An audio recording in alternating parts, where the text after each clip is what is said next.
Yo creo que discursos históricos estamos viendo en la ONU, sobre todo el de Gustavo Petro y las reacciones que tiene Donald Trump. ¿Qué hay detrás de todo esto? Bueno, pues ese es el objetivo de este programa, ir desvelando, desilvanando y escuchando bien a los actores protagonistas de este mundo que cada vez lo complican más. Y el problema es que esa complicación es con sangre, con muerte, con engaño.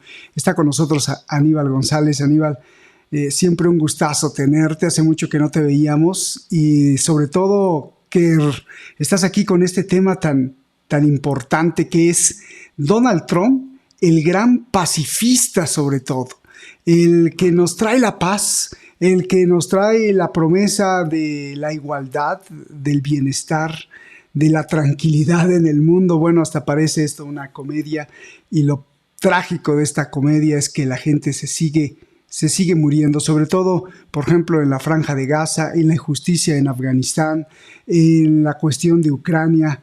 ¿Y quién se enriquece? Pues las armas. Aníbal González está con nosotros. Aníbal, un gran abrazo. Y pues te quiero escuchar sobre todo tus reacciones acerca de lo que estamos viendo en la ONU y de este señor Donald Trump. Aníbal, bienvenido. Como tú sabes, es tu casa, es tu programa y adelante, te escuchamos con muchísima Gracias, atención y Roberto. respeto. Te agradezco también nuevamente la invitación. Los seguidores míos también me estaban pidiendo a ver cuándo íbamos a reunirnos nuevamente, que a ellos les encanta tu programa, son seguidores de tu programa. Y bueno, les prometí, les dije que sí, que íbamos a intentar tener un espacio contigo nuevamente y aquí estamos, te lo agradezco también. Y es muy importante, justo coincide con todo esto que está ocurriendo ahora en esta política y geopolítica tan cambiante, tan modulada. Todos los días estamos viviendo cosas disparatadas, hasta parecen que son provocadas como para inflamar más la situación mundial. Entonces vamos a tratar justamente este tema de las declaraciones, principalmente las declaraciones últimas de Donald Trump, pero después nos vamos a retraer un poquito más para atrás por otros hechos que ha provocado el señor Donald Trump con sus palabritas de siempre. Y, y lo que tú decías recién, Roberto, las palabras, creo que la mejor presentación que hubo en la ONU, la más sincera, la más frontal, más allá de que no coincido con algunas cosas del señor Petro, él fue el que fue más claro, honesto, incisivo y quirúrgico con las declaraciones que hizo ante la ONU. Considero que fue el mejor palestrante en ese momento fue el señor Petro. Yo no coincido simplemente con la parte del cambio climático y esas cosas, pero en lo demás, políticamente y geopolíticamente hablando, 100%, 100% el señor Petro tuvo absoluta razón, absoluta verdad, lo dijo claro, fue muy directo a la yugular, expresamente de Donald Trump también.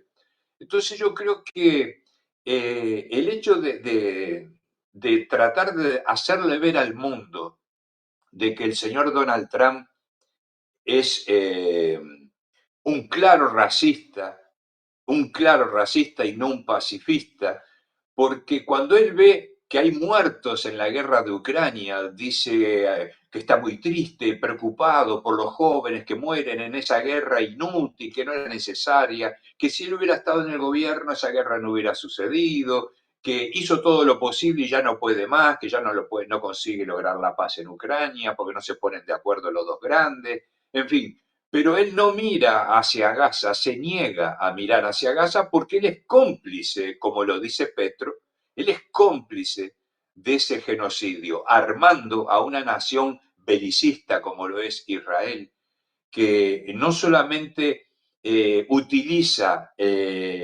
digamos, la causa de un supuesto enorme ataque de Hamas en el año 23, en octubre del 23, que ellos marcan esa fecha como que es la partida de todo esto que está sucediendo. Y esto viene ocurriendo hace 75 años en Palestina.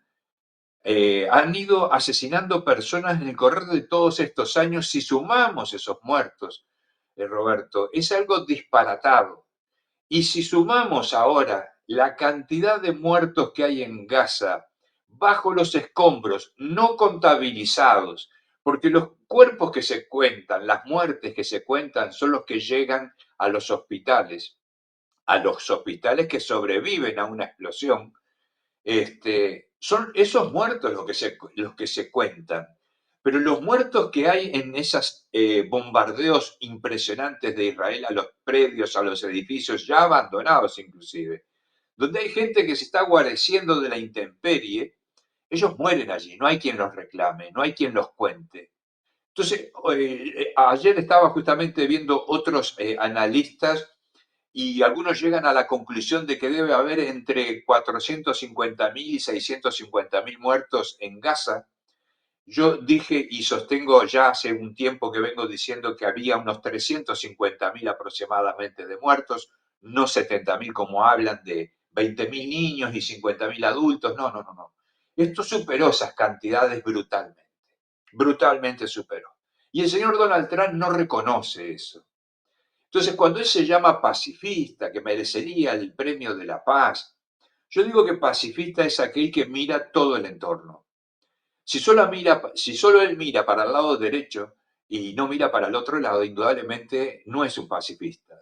Tú tienes que ver todo el entorno mundial, ya que él se quiere llamar como el gran pacifista mundial.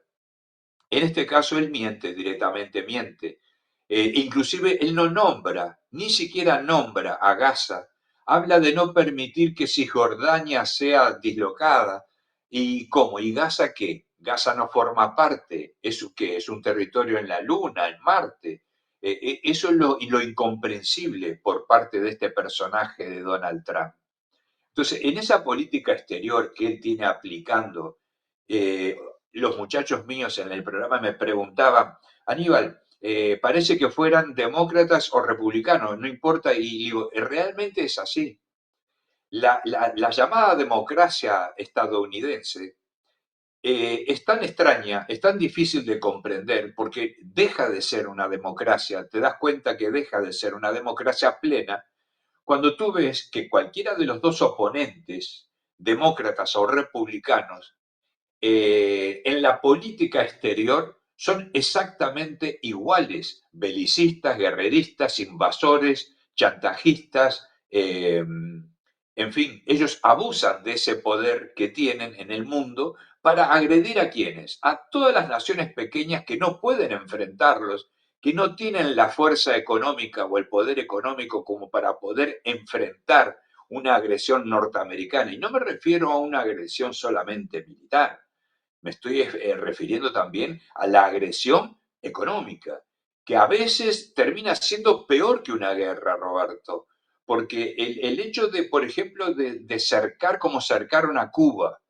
como lo tienen a Nicaragua, como lo tienen a Venezuela, si vemos esas naciones por ideologías diferentes, porque no piensan, no actúan como ellos quieren que actúen, eh, ellos les están cerrando la parte de desarrollo de esas pequeñas naciones. Teniendo un poder adquisitivo, teniendo recursos naturales como tiene en el caso de Venezuela, queda demostrado que este tipo de aventura que tiene el señor Donald Trump en el mar enfrente a Venezuela, queda demostrado que la causa no es el narcotráfico. Sabes, Roberto, yo hice un estudio, un análisis que fue lo hablé inclusive en varios programas importantes de España principalmente, eh, en que a partir del año 2000, 2001, a partir del 2001, después del 11 de septiembre, ¿no? A partir de allí, cuando Estados Unidos le declara la guerra al terrorismo y al narcotráfico, yo a partir de ahí comencé a seguir meticulosamente todos los lugares donde Estados Unidos implantaba bases militares, bases de la CIA, y el ingreso de Estados Unidos, por ejemplo, a Afganistán. Cuando ellos ingresan en Afganistán, hasta el año 2000, perdón, hasta el año 1999, hasta el año 1999, yo tengo 20 años de estudio del 1999 hasta el 2019, pero hasta 1999, Afganistán exportaba, por decirlo de alguna manera, en forma totalmente ilegal, pero exportaba, sacaba fuera del país aproximadamente 120 toneladas de opio. ¿Quiénes eran sus compradores? ¿Quiénes eran quienes adquirían ese producto de Afganistán? Las farmacéuticas, en forma clandestina, pero recibían el opio en forma clandestina de Afganistán. Eso hasta 1999. Entre 1999, o vamos a poner del año 2000 hasta el 2019, que es la información que yo pude juntar y investigar, por decirlo de alguna forma, Roberto, de Afganistán salieron 7.670 toneladas de opio. Entonces, cuando nosotros sabemos que el cielo afgano totalmente, porque no tiene salida al mar Afganistán, ¿cierto? Entonces, el cielo afgano estaba totalmente cubierto y tomado por Estados Unidos y Reino Unido. La vigilancia aérea total, absoluta, era del Reino Unido, correspondía al Reino Unido y a Estados Unidos, con sus radares, con sus permisos de vuelo. No había una mosca que pudiera volar en Afganistán sin la autorización de alguien superior del gobierno estadounidense o militar estadounidense o de la OTAN misma, inclusive, que era la que estaba allí. Entonces, ¿cómo es posible? Y se hablaba inclusive, eh, perdón, se hablaba inclusive de los famosos vuelos de los aviones negros, los aviones grises, sin matrículas, sin bandera, que salían misteriosos vuelos que se supone que son los famosos vuelos de la CIA. Normalmente utilizan ese tipo de aviones, sin insignias, sin ninguna marca oficial. Entonces, esos vuelos salían de allí misteriosamente y nadie sabía hacia dónde se dirigían. Pero tenemos que entender algo, Roberto. Cuando ellos decían que vigilaban los campos de los afganos y se los quemaban inclusive en los plantíos de amapola y todo lo demás, ¿cómo es posible? ¿Cómo es posible que salieran 7.000, casi 7.800 toneladas de opio? O sea, triplicaron o cuadruplicaron la cantidad, estando ellos solamente allí en el supuesto orden y persecución al narcotráfico. Entonces, en Colombia tenemos el caso, en Colombia también tenemos un caso muy especial, que son 7 bases militares norteamericanas colocadas muy estratégicamente hacia la frontera venezolana, muy cerca de la frontera venezolana, que en realidad el efecto era contener de alguna forma a Venezuela o poder hacer incursiones de inteligencia dentro de Venezuela, los de la CIA que estaban allí en esas 7 bases colocadas allí. Porque con respecto al narcotráfico, Roberto, desde la muerte de Escobar, el narcotráfico en Colombia aumentó 3 veces la cantidad de droga saliendo por el Pacífico y hacia el Atlántico. Entonces, ¿cómo es posible que si Estados Unidos combate el narcoterrorismo y están metidos dentro de una nación con 7 bases supuestamente para trabajar contra el narcoterrorismo, cómo es posible que se triplique la cantidad de salida de cocaína? ¿Cómo es posible que ellos no saben dónde están los plantíos Se ven desde el cielo, Roberto. Es la época de los drones, el milagro de los drones. Los drones te pueden marcar exactamente dónde tenés un plantío de coca, todo, dónde tenés un laboratorio clandestino en la selva, cualquier cosa lo puede conseguir un dron hoy en día. Pues estos señores como que no existieron allí, como que nunca estuvieron allí, pero sí podían decirte qué cantidad de movimientos militares había en Venezuela, en todo, para eso estaban allí. Y hoy, esos ataques a los barcos pesqueros de Colombia y de Venezuela en alta mar allí, donde estos barcos militares atacaron directamente sin siquiera, porque dime tú, una embarcación tan pequeña no es una amenaza para un buque de guerra norteamericano. Vamos a empezar por allí. Estos buques tienen sus fuerzas especiales marítimas de los SEALs, están allí. Ellos bajan un bote simplemente con 6 hombres o 7 hombres armados hasta los dientes y pueden abordar perfectamente cualquier pequeña embarcación sin ningún tipo de problema, con apoyo inclusive de helicópteros, de lo que ellos quieran, con drones, con lo que ellos quieran. Pues no, ellos lo marcaron, le apuntaron y los volaron en 1000 pedazos. Entonces, ¿eso qué es? Eso es un crimen, Roberto. A los ojos del mundo, a los ojos de todo el mundo, están mostrando que ellos son los lobos del mar, atacando sin tener prueba absoluta ninguna, porque que tú veas 4 bultos en una barca no significa que esos 4 bultos son droga. Para eso tienen esa fuerza justamente, poder llegar, abordar esas lanchas, comprobar quiénes son estos señores, qué es lo que llevan, si son pescados, si es droga, si son armas, sea lo que sea que tuvieran allí, y ahí tendrían la razón suficiente para abordar, llevarlos presos, detenidos. Pues no, ellos los bombardearon directamente. Y Bueno, el y barco pesquero mayor de si es que mayor tamaño. existió, ¿no? Si es que existió, porque igual nos mintieron con las imágenes, pero independientemente si es que existió, creo que lo que tocas es muy importante porque finalmente, aunque ellos tuvieran las pruebas de que sean narcotraficantes, oye, pues entonces no te cuesta nada mostrárnoslas, mostrarlas al mundo, hasta quedan bien, ¿no? No, Claro, fulminados, imagínate. Perdón que te interrumpa. totalmente. Totalmente, Roberto. Ellos sí, lo podrían haber hecho mejor presentándole al mundo. Sí, tenemos razón. Miren, eran venezolanos, traían droga, o eran colombianos, traían droga, o eran terroristas, eran guerrilleros, no sé, lo que fuera. Pero no, ellos fueron directamente a la yugular y mataron directamente. Y ahí está demostrando que ellos ya, esto era algo planeado. Esto no era el hecho de tener razón, sino de tener un motivo, una palanca para poder estar allí para el otro efecto, que es justamente pensar en promover una invasión a Venezuela.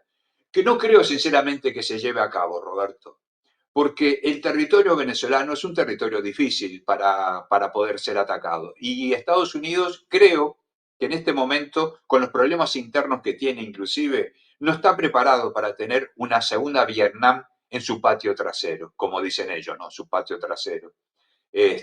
Inclusive, ahora volviendo un poco a las declaraciones de Donald Trump, eh, esta salida de Europa que él promete de recular de las fronteras rusas, de salir de Finlandia, de salir de Estonia, Lituania, Letonia y Polonia, replegar sus hombres, sacarlos, para evitar esa amenaza que declara Rusia que es real, es una amenaza real. Si tú le colocas efectivos de la OTAN con lanzamisiles en la frontera misma de Rusia, Rusia tiene todo el derecho de mañana venir y plantarse en Venezuela, en México, en Nicaragua, en Cuba, donde se le cante, poner una base con misiles enfrente prácticamente de Estados Unidos. Tiene todo el derecho del mundo de hacerlo si Estados Unidos le planta lo mismo en su propia frontera rusa. Eso este hombre supuestamente lo entendió, supuestamente. Y digo supuestamente porque es muy cambiante. Él hoy te dice que sí, mañana te dice que no. Lo vimos en el caso del tema iraniano y lo vimos en otras actitudes anteriores y en el gobierno anterior de Donald Trump. Él es un mitómano, así concebido, ¿no? Él es mitómano mismo, él miente, él sabe que está mintiendo, él utiliza la mentira, él se desdice a sí mismo, él falta el respeto directamente a todos los líderes del mundo. Eh, Tú imagínate que porque estos señores europeos, estos líderes de barro que yo llamo de Europa, Macron, Steinmeier, Merz, estos 3 crápulas gigantes de Europa, ¿cómo fueron atendidos en esta última reunión de la ONU? Macron caminando por Nueva York, perdido, sin poder accesar. Es increíble, ¿no? Verlo a Macron. Menos mal que lo disfrazó todo con sonrisa, sacándose foto con el público. Hizo un poco de, ¿cómo se dice? De media, ¿no? Pero le pasó lo mismo a Erdogan. Erdogan en la calle con sus guardacostas, al no podía llegar a su vehículo. Todos pasaron por una situación muy, muy extraña. Y yo creo que fue una forma de castigarlos por haber dado ese voto a favor de Palestina. ¿eh? Y en base a eso quiero hablarte lo siguiente, Roberto. China había conseguido con un esfuerzo brutal una reunificación pacífica, digamos. No, no son amigos, no podemos considerar que sean amigos, pero sí va a haber una paz por lo menos entre Arabia Saudita e Irán. Y ahora, pacificada esa parte, Pakistán firma un acuerdo de ayuda mutua militar con Arabia Saudita. No nos olvidemos que Pakistán es una potencia nuclear. Pequeña potencia nuclear, pero las tiene, las tiene. Entonces, Arabia Saudita hace ese pacto con Pakistán y ahora se quiere sumar el señor Erdogan en un pacto con Arabia Saudita, Pakistán y con Irán.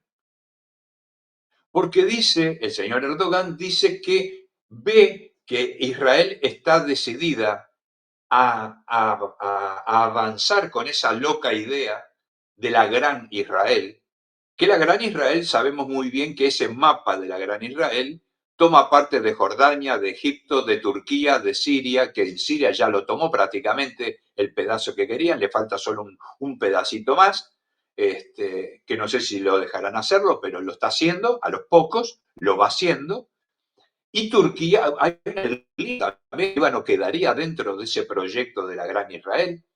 Entonces, la gran parte del Líbano, ¿no?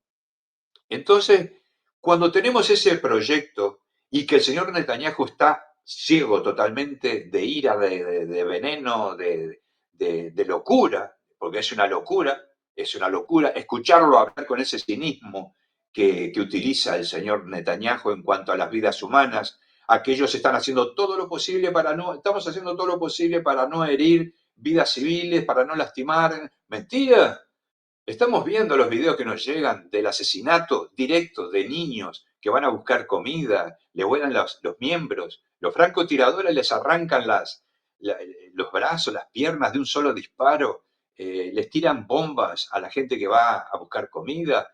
Es la absoluta locura, desastre humanitario que hay allí en esta parte del mundo y creo que el mundo se puso de pie ahora para valer de una sola vez. Yo siempre dije que todo el mundo antes hablaba por Palestina, pero no se hacía nada, efectivamente nada, que se pudiera parar, detener definitivamente de cómo trataban los israelíes a los gazatíes, que prácticamente era una prisión al aire libre, porque si tú lo mirabas, Palestina, la parte de Gaza es una prisión al aire libre, gigantesca, solo que la gente se podía mover ahí dentro a su voluntad, pero era una prisión al aire libre, con digamos, la gran diferencia que cada uno tenía su casita, su apartamentito para poder vivir allí, hasta que llegó el desastre, hasta que los borraron del mapa prácticamente. Queda solo el 15% de toda Gaza, queda solo el 15%, Roberto, en pie, apenas. Y de ese 15%, más de la mitad de ese 15% está semidestruido también.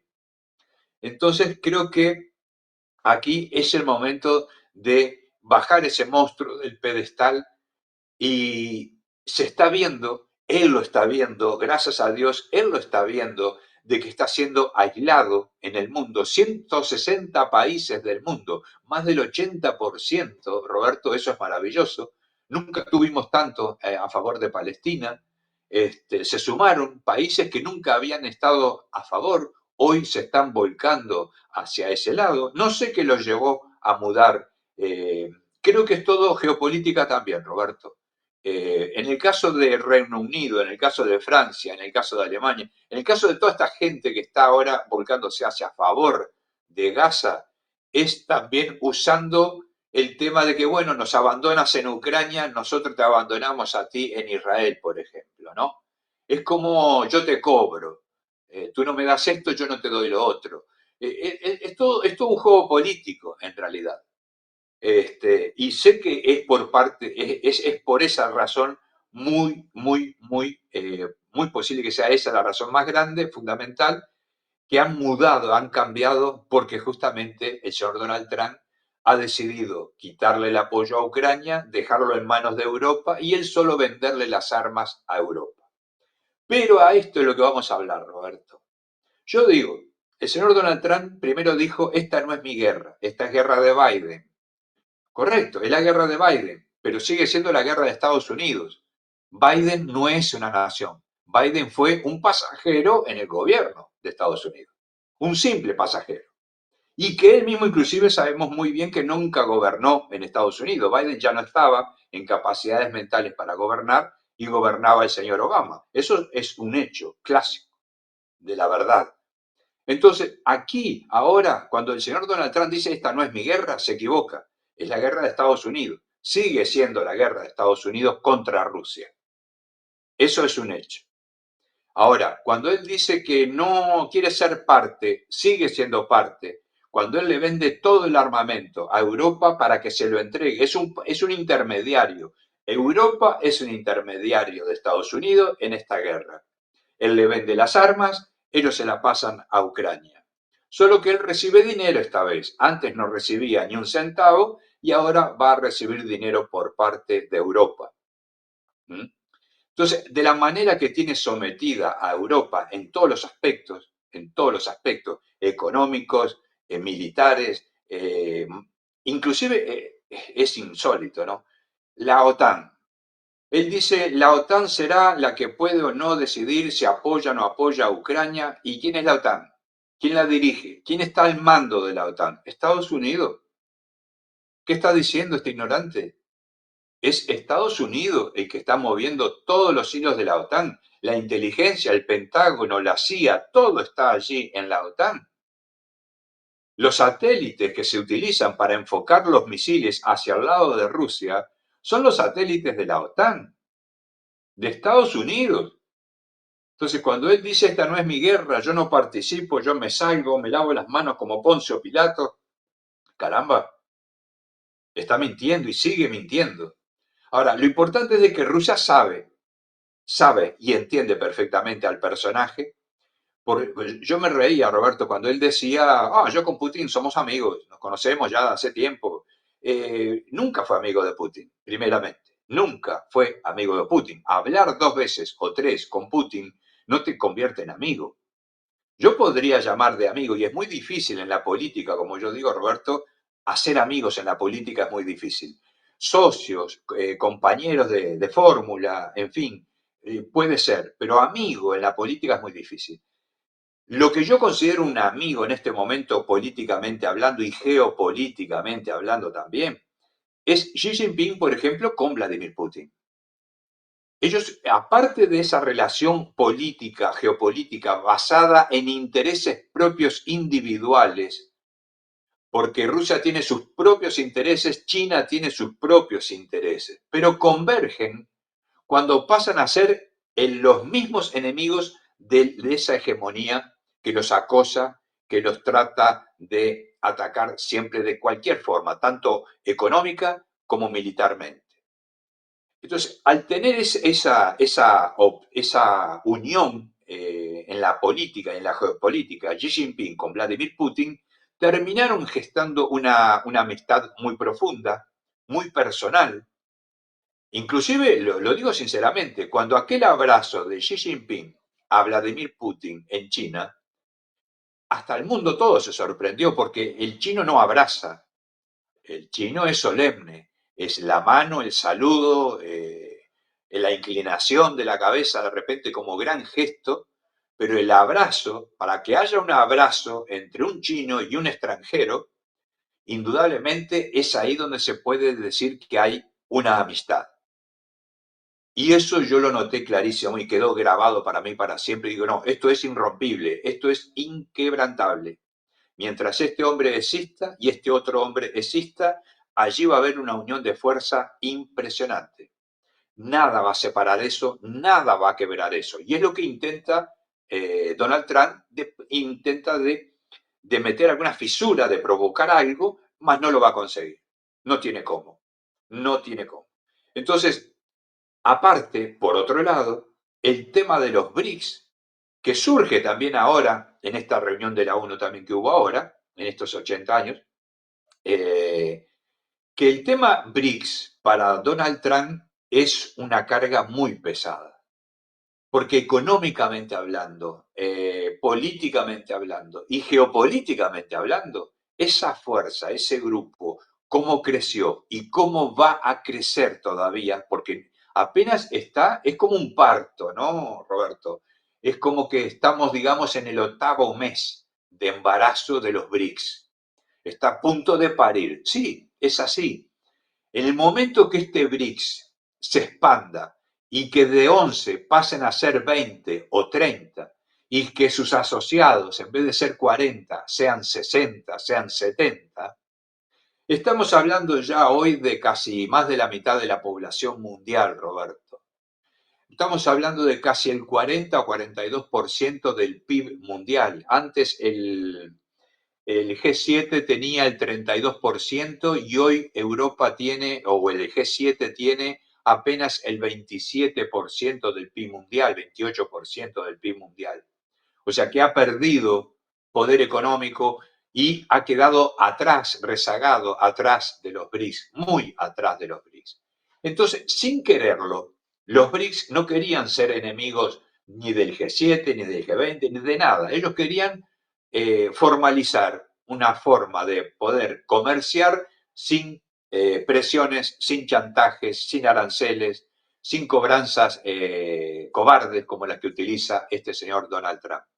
Él mismo lo declara. Donald Trump dice que los aranceles son los que están salvando la economía norteamericana. O sea, que él está enriqueciendo su nación en base a dejar en la pobreza a otras naciones, a provocarles gastos y economías desgastadas a otras naciones para que ellos puedan sobrevivir. Entonces, cuando Lula dice, ok, aranceles, bueno, no te vendemos, buscamos otros mercados, colocamos lo nuestro en otro mercado y se acabó el problema. Muerto el perro, muere la rabia, ¿no? Y ahora el señor Donald Trump en esta sesión de la ONU dice que tuvo una conversación de 39 segundos. Se ve que contó segundo por segundo, ¿no? Tuve una conversación de 39 segundos con el señor Lula. No tuvo conversación con el señor Lula. Se vieron, se miraron, se saludaron y después después conversaremos. Pero no dijo en una entrevista personal frente a frente en la Casa Blanca, ni en Brasil. Debe ser, lógicamente, una entrevista vía telefónica, en fin. Pero ¿se dio quién? Se dio Donald Trump. ¿Por qué? Porque se dio cuenta que estaba golpeando contra una piedra muy grande y dura.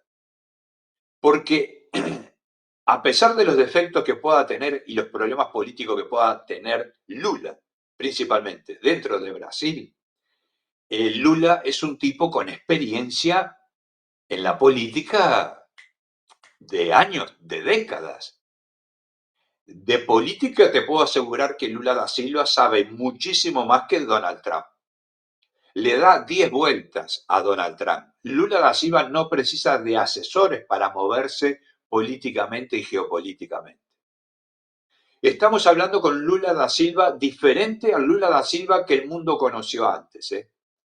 Este Lula da Silva 3.0, vamos a ponerlo así, este Lula 3.0 es otro Lula da Silva, que ha desencantado a muchos, que lo seguían, los ha desencantado.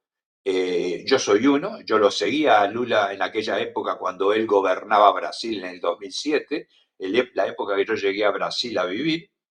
El país crecía, había desarrollo, la gente estaba feliz, todo el mundo creciendo, había trabajo donde tú quisieras, había trabajo, no faltaba nada, estaba todo el mundo contento en Brasil. Brasil crecía y pasó a estar en el quinto o sexto lugar como la economía mundial, en el quinto o sexto lugar en la economía mundial. Lula da Silva lo puso a Brasil allí. Hoy está en el 9º o 10º lugar. Entonces, ese nuevo Lula da Silva que se asoció a esa Agenda 2030, que cayó en las redes de la Agenda 2030, es lo que le hizo perder simpatías dentro del país, dentro de Brasil. Obligar a que la gente se vacune, insistir con ese tema, permitir la entrada a Bill Gates a Brasil para instalar sus fábricas de mosquitos, sus fábricas de carne 3D, química, en fin, un montón de cosas que la gente no acepta. No te digo que toda la gente no lo acepte, hay gente convencida de eso que es bueno, pero te puedo asegurar que un 60% de la gente dice no aceptar, no querer eso. Entonces, este nuevo Lula da Silva igual le ha demostrado a Donald Trump que se dio de frente contra una piedra muy dura. Inclusive cuando él insiste en hacer injerencia en la justicia brasilera. Y ahí es donde pisó errado Donald Trump, equivocadamente, porque en el caso de Bolsonaro se comprobó, las pruebas estaban, todo fue comprobado. No fue en el caso cuando Lula da Silva fue preso, que fue preso sin tener las pruebas. No había pruebas para meter preso a Lula da Silva. Había supuestas cosas que lo señalaban como corrupto, mas no había claramente las pruebas para ser condenado, igual lo condenaron y lo metieron preso. Y el hombre fue, calladito la boca, recibió su prisión 2 años y medio, todo para que no pudiera salir en las elecciones. Y este señor Bolsonaro, que alegaba ser inocente en el principio, que después se muestran las grabaciones, los videos, las conversaciones, las cartas, los planes, lo acusa un oficial grande del ejército, entonces ya ahí queda demostrado ante la justicia la culpabilidad del señor Bolsonaro. Y eso lo fortalece muchísimo más a Lula. 27 años le dieron a Bolsonaro. No los va a cumplir porque está enfermo, porque ahora se quiere operar el estómago de nuevo, en fin, va a buscar siempre alguna manera técnica para poder burlar esa justicia, no ir a la cárcel y quedarse en su casa tal vez con una tornacelera por el resto de su vida, sin poder entrar en la media, hablar, a decir cosas como decía antes. Nosotros decíamos que el enemigo más grande que tenía Bolsonaro en el Brasil no era el pueblo o la mitad del pueblo brasileño, sino que era su propia boca, ¿no? La propia boca de Bolsonaro fue en contra de él. Entonces, el señor Donald Trump sale en defensa de Bolsonaro. El hijo de Bolsonaro está allá en Miami viviendo, se fue, huyó de aquí porque iba preso también. Y desde allá es el que está atentando contra la soberanía de Brasil, pidiendo aranceles, pidiendo inclusive intervención, inclusive. Entonces, no, no, eso no va a resultar. Ahora ya quedó demostrado que Donald Trump quiere reunirse con Lula da Silva, van a discutir el tema y estoy seguro que esos aranceles van a desaparecer, va a haber un acuerdo y va a desaparecer, porque sabe, Estados Unidos precisa más de Brasil que Brasil de Estados Unidos. Yo me reía cuando Donald Trump decía, si no quieren venderle a esta hermosa y grande nación, se la pierden, van a perder muchísimo dinero. No es perder dinero. Estamos hablando de 300 millones de habitantes, un mercado importante, sí, comprador, gastador de buen dinero, pero no es el fin del mundo. Se puede vender perfectamente esa cantidad de jugo de naranja o de café que le vendíamos a Estados Unidos, se puede colocar en China, se puede colocar en la India, se puede colocar en Rusia, se puede colocar en Irán, se puede colocar en cualquiera de los integrantes de esos BRICS o en socios que están girando alrededor de los BRICS, también pueden ser negociados esas cantidades. Entonces no sería un problema para Brasil. Tal vez sea demorado, tal vez le implique sí, alguna pérdida en algún aspecto, pero no es el fin del mundo. Queda demostrado que eso ya no sirve más. Y cuando hay unión, la unión hace la fuerza. Y en este caso, esa unión de los BRICS, de las naciones BRICS, demuestra que esa multipolaridad está dando el efecto que se quería. Y el hegemón está quedando solo. Se le van cerrando las puertas. Perder a la India, Donald Trump perdió a la India.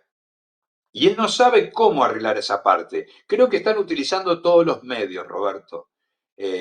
Sabiendo cómo opera, cómo trabaja la política exterior de Estados Unidos, yo creo que van a partir hasta de todo, va a haber allí. Eh, dinero, amenazas, injerencia política, intentos de golpes. Va a haber mucha cosa como lo hubo en Pakistán. Si tú te acuerdas, en Pakistán se bajó al primer ministro de Pakistán de una forma muy grosera y le prohibieron, fue hasta preso, le prohibieron ser parte de la política nuevamente, que era un personaje muy valioso para Pakistán. Era importante ese hombre. Y solo por el hecho de que él tenía más tendencia a ser pro-Rusia, a negociar más con Rusia que con Estados Unidos.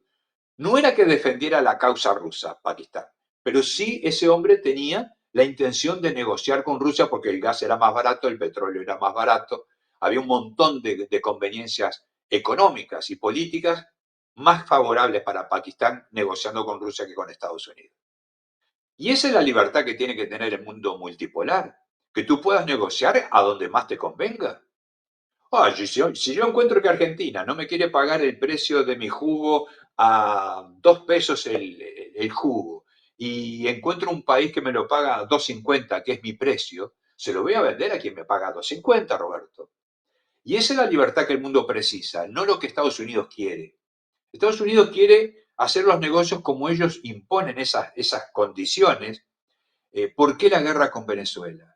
Sabemos muy bien que a Estados Unidos le importa tres pepinos la mentalidad, la ideología de Maduro, quién es Maduro, la historia de Maduro, si es de izquierda, si es socialista, si es comunista, si es terrorista, no le importa. Le importa el petróleo de Venezuela.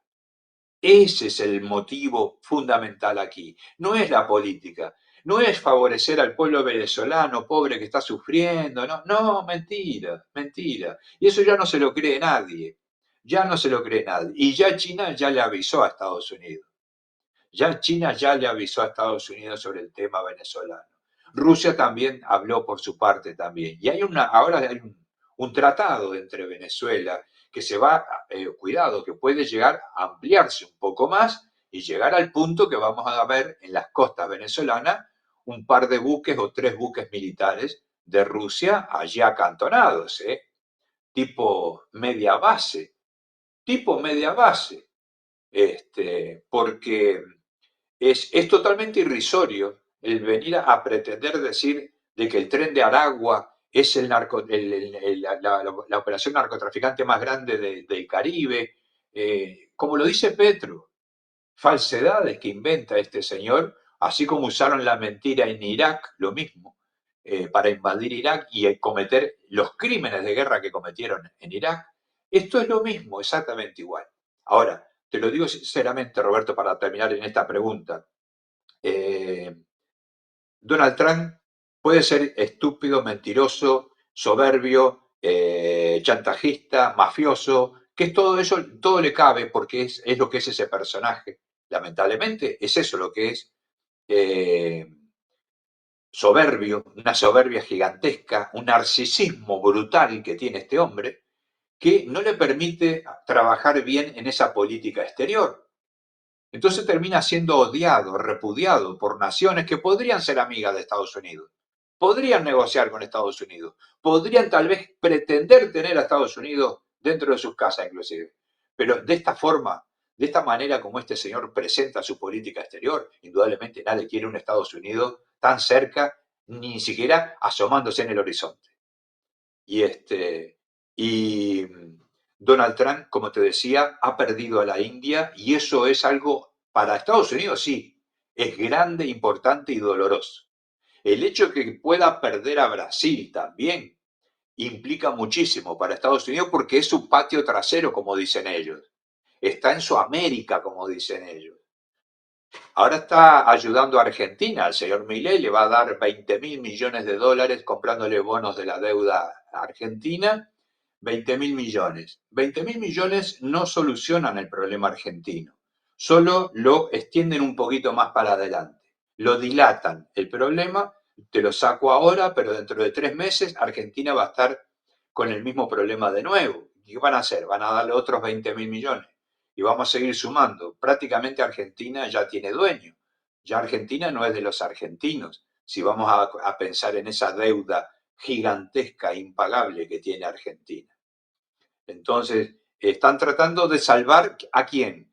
Al monstruo que está allí representando una idea, una política muy similar que apoya a Estados Unidos, que apoya a Israel el 100%, prácticamente apoya más a Israel y a Estados Unidos que a su propia gente, que a su propia nación.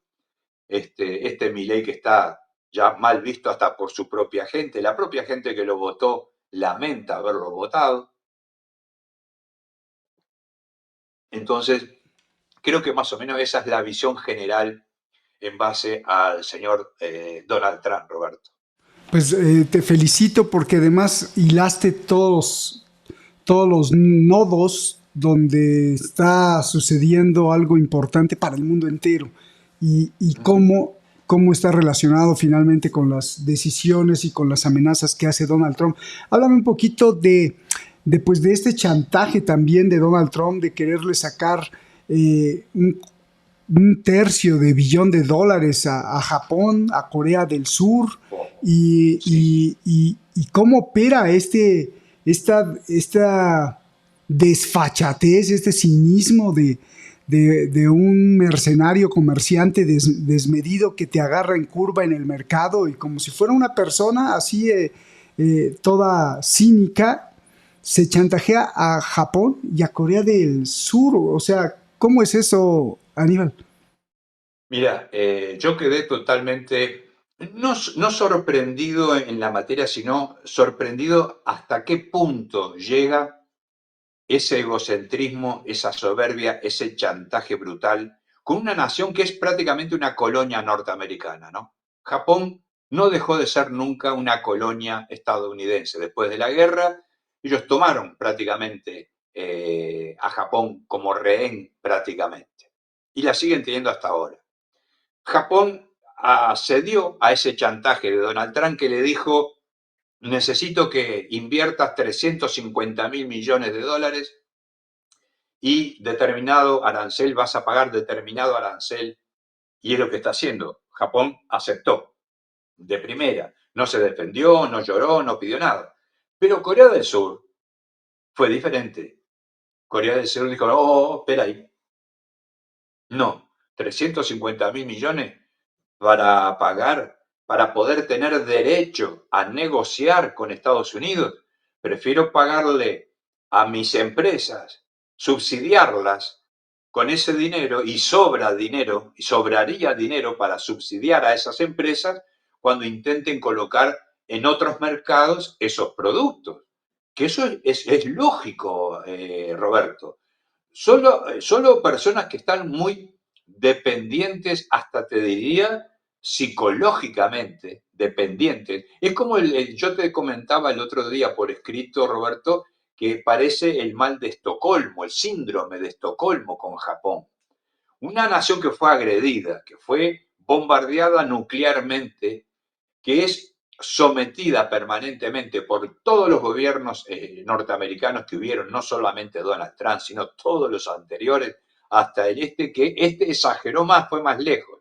Este fue más lejos que cualquiera de los otros, pero aún así lo miran a Estados Unidos de grandes ojos como que son el padre protector de Japón y no se dan cuenta de que ellos tendrían que hacer una mirada para el costado y ver dónde están situados, a quién pertenecen realmente ellos, y no es a ese país, a esa nación que está a cuánto, corrígeme tú, Roberto, 12.000, 15.000 kilómetros de distancia más o menos, aproximadamente, tal vez más, tal vez más.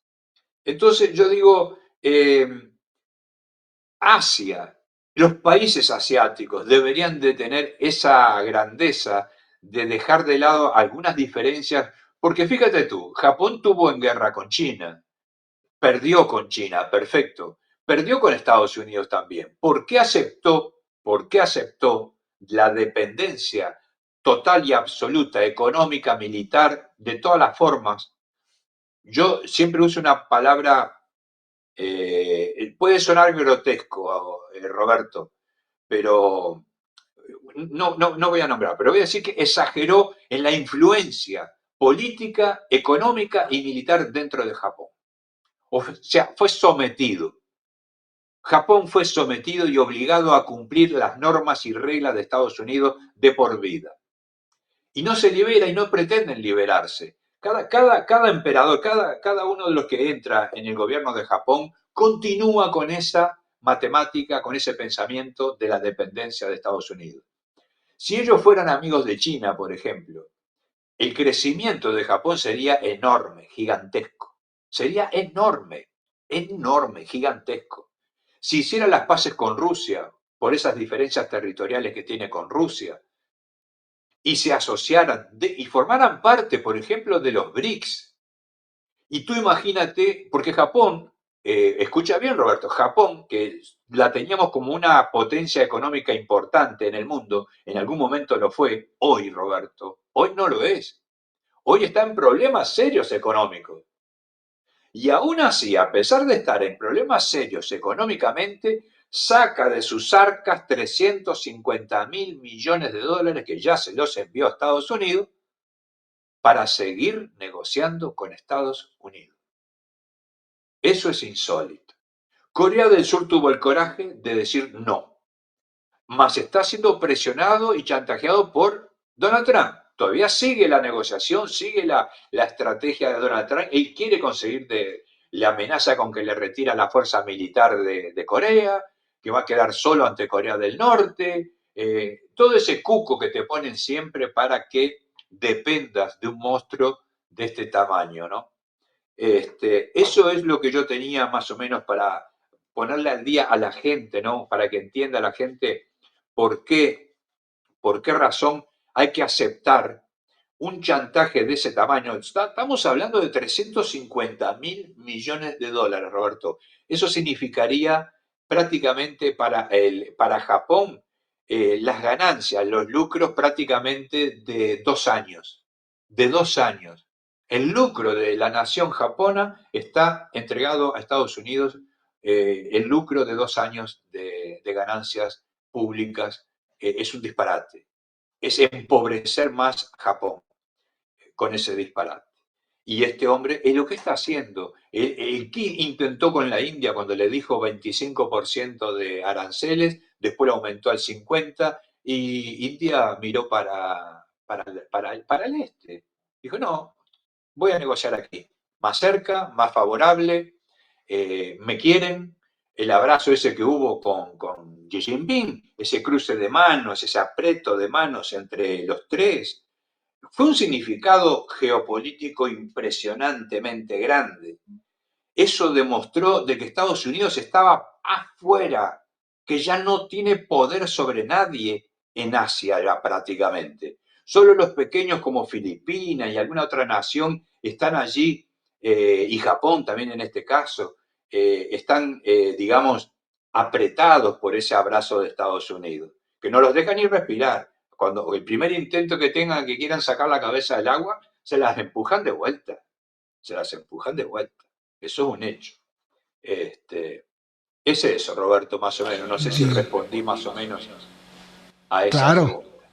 claro. Bueno, yo te quiero agradecer que estés aquí nuevamente y que nos hayas explicado no solo tu preocupación, sino la preocupación del mundo y las preguntas de tus seguidores, las preguntas de todos nuestros seguidores, de saber, bueno, ayúdame a entender qué está pasando con todo este concierto mundial, que más que concierto es un desconcierto.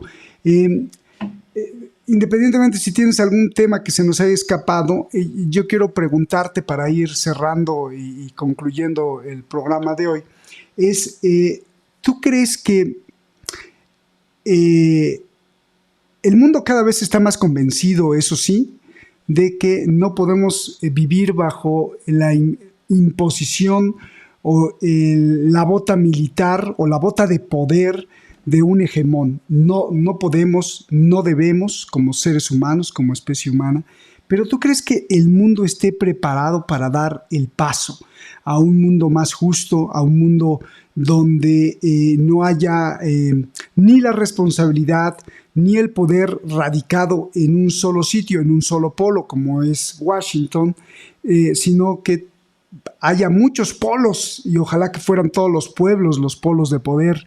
Pero ¿tú crees que el mundo está preparado, sobre todo ahora que hablas, por ejemplo, del síndrome de Estocolmo, que no solo sucede en Japón, sino también sucede en Europa, que cada vez agacha más la cabeza frente a Estados Unidos? Total. No solo síndrome de Estocolmo, sino que también hay demasiada corrupción, hay demasiado alineamiento, ya no a Estados Unidos, sino a donde me ofrezcan dinero y los poderes que gobiernan en Estados Unidos han ofrecido mucho dinero y seguirán ofreciendo mucho dinero para corromper a gente en Colombia, en Paraguay, en México, en Argentina, en Oriente Medio, por supuesto, independientemente de las alianzas que estamos viendo.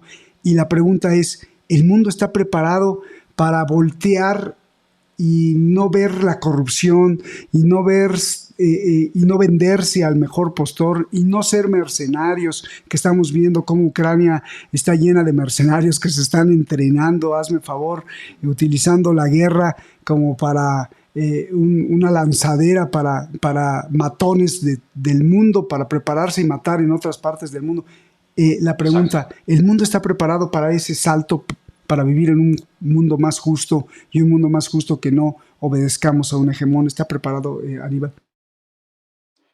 Yo te agradezco esa pregunta, Roberto. Es una pregunta hermosa que lleva a mucho también. No, no se reduce a un simple espectro. Vamos a empezar por parte. Eh, Estados Unidos, una empresa norteamericana, es una empresa norteamericana que tiene vinculaciones tanto en México, en Colombia, dentro de Venezuela inclusive también, en Chile, en varios países sudamericanos, en los cuales contrata mercenarios para ir a luchar a Ucrania por un contrato, 6 meses, un año, cada uno elige el tiempo que quiere ir a luchar, por decirlo de alguna manera. En este caso ocurrió y se notó y se sabe, ya lo sabe Rusia por los que agarró vivos en aquel momento, prisioneros, la cantidad gigantesca, enorme, de milicias narcotraficantes mexicanas pertenecientes a carteles mexicanos luchando a favor de Ucrania, pero principalmente en el manejo de drones, en el manejo de drones. Entonces, estos personajes que van allá por 6 meses, si sobreviven, vuelven para México con una experiencia de lucha de guerrilla impresionante. Y eso es lo que justamente ellos, los que usan la política exterior norteamericana, el Pentágono, la OTAN, que sabemos muy bien, Roberto, que es un tema brutal. Esta pregunta encierra tanto, Roberto. Eh, Cuando yo te digo que a partir del año 2001, del 11 de septiembre, le declaran la guerra al terrorismo, vamos a ver bien que el terrorismo fue creado, alimentado, entrenado y pago por Estados Unidos. Al-Qaeda nace con Estados Unidos en Afganistán. Al-Nusra es fundada por la CIA también. Todos esos grupos fueron todos cuidados por Estados Unidos, Turquía y Israel incluida también. ¿Ok?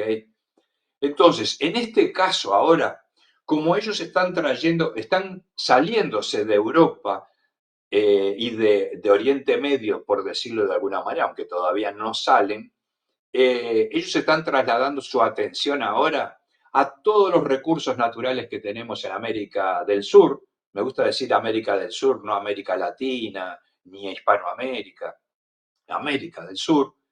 Todos esos recursos naturales como litio, tierras raras, petróleo, gas y fundamentalmente agua potable que Estados Unidos ya no tiene y la que tiene es muy poca. Este, entonces, eso es lo que está de alguna forma generando que esos grupos narcotraficantes, narcoterroristas, como yo digo, sean prácticamente entrenados fuera del país en una guerra viviente, presente, con experiencia de guerra, de combate. ¿Para qué? Para combatir a la policía y al ejército mexicano en el caso de México y en el caso de Venezuela también. La cantidad de mercenarios colombianos que han ido a luchar a Ucrania es impresionante, Roberto. Supera la cantidad de mexicanos que fueron para Ucrania, te lo digo así sinceramente. La cantidad de colombianos supera la cantidad de mexicanos que fueron a Ucrania.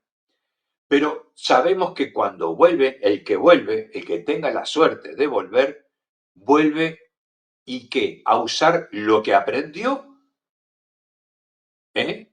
Como si fuera el mejor soldado, el número uno de ese grupo, porque va a entrenar, ese va a entrenar al resto, los va a preparar justamente, y eso es lo que está ocurriendo.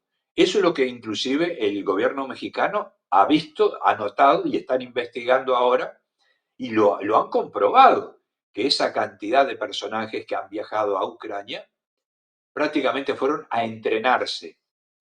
Porque inclusive los que trabajan con drones, Roberto, no están directamente en la línea de frente, están un poquito más atrás de la línea de frente, no arriesgan tanto su vida, pero ganan una experiencia brutal, gigantesca.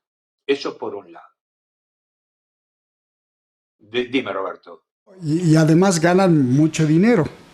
Sí, sí, sí, sí, sí. Porque ahí no es solamente Ucrania quien está pagando, ¿eh? Quiero que entiendas esa parte también, Roberto. No es Ucrania la que está pagando, ahí está la CIA involucrada, ¿eh? La CIA está utilizando todos estos movimientos, todos estos tipos, los están usando para desequilibrar gobiernos, para llevar esas diferencias políticas y geopolíticas a las naciones, como en Colombia en este caso. Colombia pasó a ser ahora, pasó a estar en la mira del señor Donald Trump por las declaraciones de Petro. Petro tiene que cuidarse muchísimo, porque pueden atentar inclusive contra su vida, eso es un hecho. Este, México, tú sabes muy bien, tú vives allí y estás al tanto más que yo inclusive.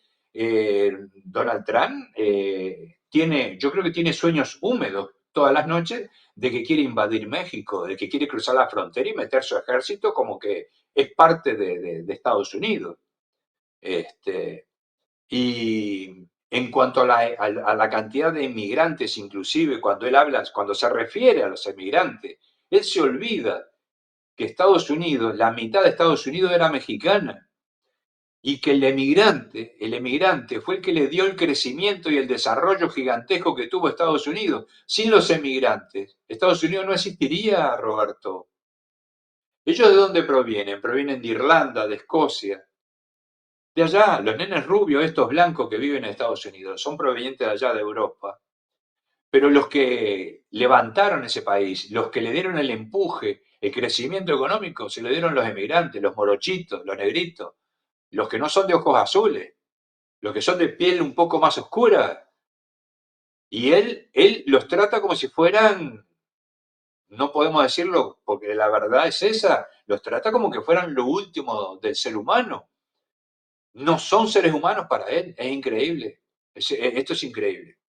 Y yo quería, antes de cerrar esto también, Roberto, en base a esta, si bien tiene que ver también con esto que está ocurriendo tanto en Ucrania, con estos personajes que viajan a ser entrenados en Ucrania para volver, para crear otras situaciones políticas internas, tanto sea en México, en Colombia, en Ecuador también, cuidado, Ecuador, hay gente que ha ido de Ecuador también a entrenarse allá, hay pruebas, este, es el tema de que las tropas que están de la OTAN en Rumania han entrado al territorio moldavo, han entrado al territorio moldavo y ahí es donde se teme que se provoque alguna situación con Transnistria. ¿Te acuerdas que en la última vez que hablamos yo hice referencia a aquel mapa de que Rusia tenía que mirar obligadamente hacia Odessa, tomar Odessa para poder traer a Transnistria al lado ruso, que está totalmente aislada allí y corre grandes riesgos. Y allí en Transnistria existe un polvorín, un depósito de munición y explosivos gigantesco que pertenecía a la Unión Soviética y que está metido en el pie de una montaña gigantesca, en un búnker gigantesco, pero es el más grande de toda Europa. Es el depósito de munición y explosivos de toda Europa. Es el más grande, no hay otro más grande que ese allí. Entonces, allí hay 5.000 soldados o 6.000 soldados rusos, que son los que mantienen, digamos, a Transnistria, digamos, cuidada, protegida de alguna forma, pero no tienen el suficiente poder para defender a Transnistria toda de un avance de la OTAN por parte de Moldavia, del lado moldavo, porque Transnistria está en el límite, en la frontera entre Moldavia y Ucrania. Entonces, entre la espada y la pared. Y parece que ese problema lo puede traer la OTAN por dentro de Moldavia. Pero se está hablando de que quieren trasladar una etnia diferente a la ucraniana, diferente, implantarla allí, implantarla allí para provocar otro tipo de, digamos, problema racial, por decirlo de alguna forma, con Rusia, para traerle un problema mayor o apenas se termine el problema con Ucrania, le nazca otro problema a Rusia con etnias que no son autóctonas, que no son de allí, van a ser colocadas allí con la idea de evitar de que Rusia pueda llegar a Transnistria. Por eso yo hacía hincapié y no entendía la demora que tenía Rusia en cuanto a tomar Odessa, definitivamente tomarla para poder cerrar ese capítulo y quitarle esa salida al Mar Negro, que es por donde entra todo el armamento, todos estos narcoterroristas que vienen de América del Sur, entran por Odessa, vienen en los barcos graneleros, vienen de a 200, de a 300, vienen allí en esos barcos, entran por Odessa, el armamento entra por Odessa, los espías entran por Odessa, todo entra por Odessa, porque el resto de los caminos está prácticamente imposible de conseguirlo. Entonces, yo no entiendo mucho la demora de Rusia por el hecho de tomar Odessa. Entiendo que debe haber otras razones más grandes que desconocemos, pero que sería, para mí es el punto final de este conflicto con Ucrania, sería cuando Rusia tome Odessa, porque no puede más entrar nada allí dentro de este país, agresor en este caso ahora, antes no lo era, más se convirtió en un país ya agresor.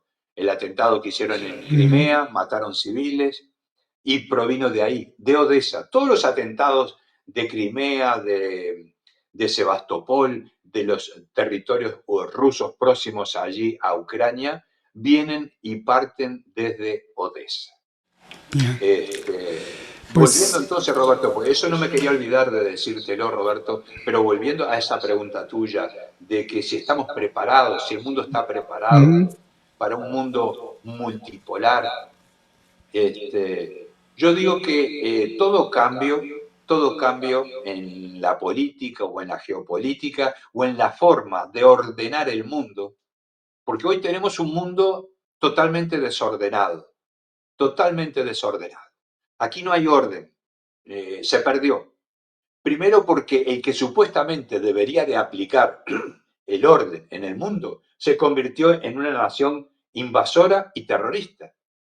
Entonces, cuando tenemos una nación que supuestamente tenía la obligación de mantener el orden en el mundo, ella provoca el desorden en el mundo. Y al ser ella la que provoca el desorden en el mundo, esa balanza quedó totalmente desequilibrada. Es ahí donde el mundo está cansado de guerras, el mundo está cansado de odios, el mundo está cansado de revanchas. ¿Qué quiere la gente, Roberto, en Europa, en América del Sur, en México, en Canadá? ¿Qué es lo que quiere la gente? Quiere vivir en paz, Roberto, quiere hacer su vida, criar sus hijos, crecer un poco si es posible, mejorar su calidad de vida. La gente está cansada, está harta de conflictos que son totalmente innecesarios e inmorales algunos, totalmente.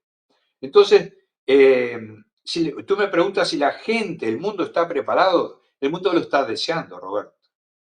Si estamos preparados o no para entender lo que sería un gobierno multipolar, tal vez no, porque nunca lo vimos, nunca lo tuvimos.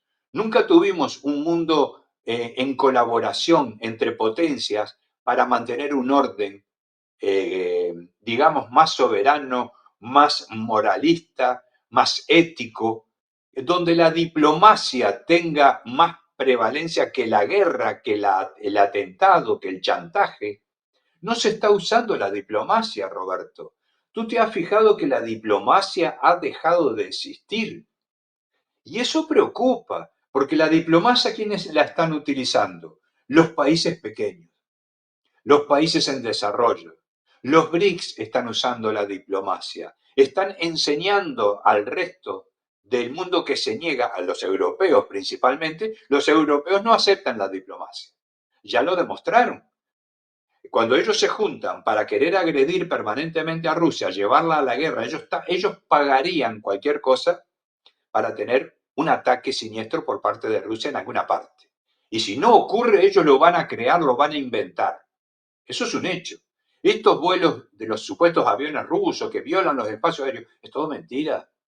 El mundo lo sabe que es mentira, mas ellos insisten con esa narrativa y una mentira repetida 1000 veces termina convirtiéndose en verdad tarde o temprano. Porque tanto lo repiten, tanto lo publicitan. Si tú lees, todo habla, en las medias de ellos, habla todo de aviones invasores rusos, cruzan la frontera de Estonia, de Polonia, de Rumania. De Rumania. Rusia no tiene ni necesidad ninguna. Mira, Rusia tiene un sistema de patrullamiento de fronteras. Después que Finlandia pasó a ser parte de la OTAN, Estonia pasó a ser parte de la OTAN, Lituania, Letonia. Todos estos países, Rusia tiene un sistema de vigilancia hoy porque están en guerra. Hoy porque están en guerra y cualquier país de eso es una amenaza real a la seguridad de Rusia. Ellos pasan sus aviones caza, pero no pasan cruzándole la frontera a las naciones estas. Ellos pasan prácticamente, te diría, a 1 kilómetro o a 2 kilómetros reales del punto de frontera de estas naciones, porque ellos con los radares potentes que tienen estos aviones, en el sobrevuelo de esos lugares, ellos ya hacen una lectura general, ellos saben todo lo que está pasando, no necesitan sobrevolar 100 metros para adentro el territorio enemigo. No, no lo precisa. Como Estados Unidos, por ejemplo, en el Mar Negro. Los aviones espía de Estados Unidos están dando vueltas en el Mar Negro, pero no entran en territorio ruso. Nunca cruzan el territorio ruso. Y esto es lo mismo, exactamente igual, solo que estos están exagerando la nota para provocar esa narrativa, para crear esa narrativa de decir Rusia nos está intentando hacer daño, hacer algo, tenemos que prepararnos para la guerra, meterle ese miedo a la población europea. Es impresionante porque hay mucha gente, lamentablemente, en Europa que no tiene ni idea de lo que está pasando realmente. No tienen ni idea. Lo único que saben es que Rusia quiere apoderarse de Europa. Pronto. No tienen más idea de nada. Tampoco buscan, ¿no? Tampoco se preocupan de buscar más información, informarse de otra manera. Pero te digo porque tengo muchos contactos de Europa, muchos, aparte de tener hijos allá en Europa viviendo, tengo muchos contactos de diferentes partes de Europa, de Turquía, tengo en Rusia, tengo en España, tengo en Francia. Ellos me comentan todo lo que hay internamente, lo que se comenta en la calle, de lo que se habla en la calle. Por ejemplo, Macron tiene serios problemas internos, 23% de aceptación. Macron prácticamente no debería de estar en el gobierno. Sin Tiene, embargo, ¿por tiene qué está? problemas en la cabeza acá. Sí, no, totalmente, totalmente. Es una normal. Lo mismo que Steimer, lo mismo que Merz, todos estos tigres. Lamentablemente, ese es el mundo que tenemos, Roberto. Pues yo te agradezco muchísimo y sí, una forma de prepararnos y estar preparados para un mundo más justo que queremos y que todos sabemos, pues es el primer paso es estar informado el segundo paso es el interés por reflexionar acerca de estos temas, no voltear y ver solo telenovelas, cine o fútbol, sino estar, como decía mi abuelita, empapados, estar no solo muy interesados, sino que tengamos el interés de salir y protestar, el interés de salir y conversarlo con los amigos. Creo que son los primeros pasos y para eso hay personas como tú que levantan la voz en el mundo y yo te agradezco y siempre una felicitación pues de corazón, no un piropo vacío, sino de corazón, que pues te hayamos conocido, Aníbal, y que sigas en la trinchera y que continúes cada vez pues, más fuerte y con más convicción y sobre todo que nos abras los ojos en estas reflexiones que haces y con todas las investigaciones. Hay que decirle y recordarle al público que tú eres un experto, un gran experto en seguridad y que estuviste en el campo viendo las cuestiones de seguridad, así que pues hay que aprenderte un largo rato de todo lo que sabes. Yo te agradezco muchísimo. Gracias Aníbal por estar aquí, por traernos pues toda esta información y pues adelante y ojalá que nos sigamos viendo más seguido porque el público de acá también te extraña, Aníbal. Yo te agradezco, Roberto, sinceramente, nuevamente la oportunidad y quedo a disposición, como siempre, Roberto, cuando tú creas conveniente y que tengas un lugarcito ahí, simplemente nos conectamos y lo hacemos. Siempre estoy dedicado a ti, lo sabes muy bien. Tú fuiste el que me puso en este lugar y creo que te ganaste por derecho, te ganaste ese derecho de Aníbal. ¿Puedo contar contigo tal día? Sí, señor, voy a estar allí, firme, siempre firme. Lo importante es, Roberto, como tú dices, comunicarle al mundo, a la gente, informarlos, que ellos formen su propia opinión, que el pensamiento crítico ayude simplemente a develar esas pequeñas incongruencias que hay en los medios, el medio mentiroso, la media mentirosa, principalmente en la internet, lamentablemente hay mucha mentira, impresiona mucho videos que preparan, falsos videos, en fin, eso asusta muchísimo. Por eso nuestro intento, y yo te agradezco a ti porque tú eres uno de los motores principales de esta forma de información para poder llegar a la gente que no consigue encontrar la información justa y verdadera en realidad, porque no se trata de ser amarillista, no se trata de ser sensacionalista, se trata de mostrar la realidad de lo que tenemos al frente y atrás. De Hermano, corazón, gracias. hermano, gracias de verdad por tus palabras y gracias a ti, a tu público y pues estamos en la lucha, estamos en la batalla y ahí nos Mis saludos moriremos, para Aníbal. Sadi y para tu hombrecito, ¿ok? Claro que sí. Y te insisto, estamos en la trinchera y ahí nos moriremos, porque lo primero Estamos, y sí, más siempre, importante hasta el es final, Roberto. buscar la Y quedo a dignidad. disposición siempre. Un Exacto. placer enorme.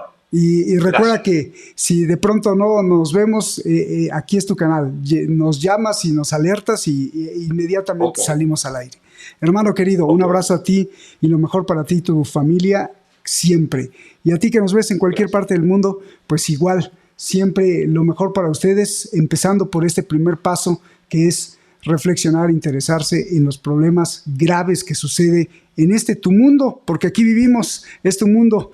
Un abrazo, gracias hermano querido, otro abrazo Un y abrazo. nos Gracias, estamos nos vemos, viendo. Roberto. Un Hasta abrazo. la próxima, que estén muy Hasta bien. la próxima. Muchas gracias. A ti.